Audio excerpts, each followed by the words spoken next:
આજ તો ઉટકી નાખ્યા વિરાજભાઈ વાસણ.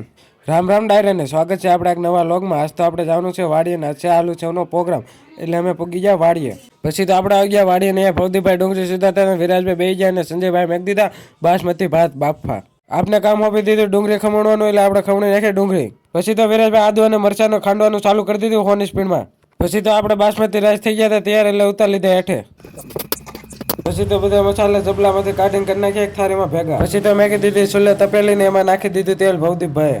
પછી તો ભવદીપભાઈ નાખી દીધું ખાંડેલું લસણ, ખાંડેલા મરચા. પછી તો વિરાજભાઈ મરચું, ધાણા, જીરું, હળદર, ચટણી, કાશ્મીરી મરચું ને એવું નાખી. પછી તો વિરાજભાઈ ટમેટાની ગ્રેવી નાખી દીધી. પછી તો આપણે નાખી દીધું ગ્રેવીમાં પાણી, અને ગ્રેવીને આપણે સડવા દઈશું.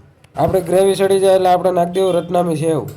અને પછી થોડીક વાર તો મેં હતા ગ્રેવી હલાઈ નાખીને પછી તો વિરાજભાઈ અને સંજયભાઈ નાખી દીધી રત્નામી સેવ. પછી તો આપણે બધો મસાલો નાખી દીધો, મીઠું નાખતા ભૂલી ગયા એટલે આપણે ઉપરથી નાખી દીધું મીઠું ને નીચું નાખ્યા 2 લીંબુ. પછી તો ભવદીભાઈ સુધા નાખી કોથમીર. પછી તો આપણું રત્નામીનું શાક થઈ ગયું હતું રેડી, એટલે આપણે ઉતાર લેવા સોલેથી ભવદીભાઈ ઉતાર લીધું શાક. પછી તો આપણું રત્નામીનું શાક થઈ ગયું હતું રેડી, એટલે સંજયભાઈ ને વિરાજભાઈ શેકો મેળા પાપડ. પછી તો બે ગયા અમે બધા ભાઈબંધ જમવા એક સાથે. પછી તો આપણે ભરી લીધી ચાયના ગ્લાસ, બધા ભાઈબંધને જમી લીધું, એટલે વિરાજભાઈ ઉટકવા મળ્યા વાસણ. અને આ પ્રોગ્રામ આપણો અહીંયા પૂરો થાય. પ્રોગ્રામ કેવો લાગ્યો કોમેન્ટ કરી દેજો.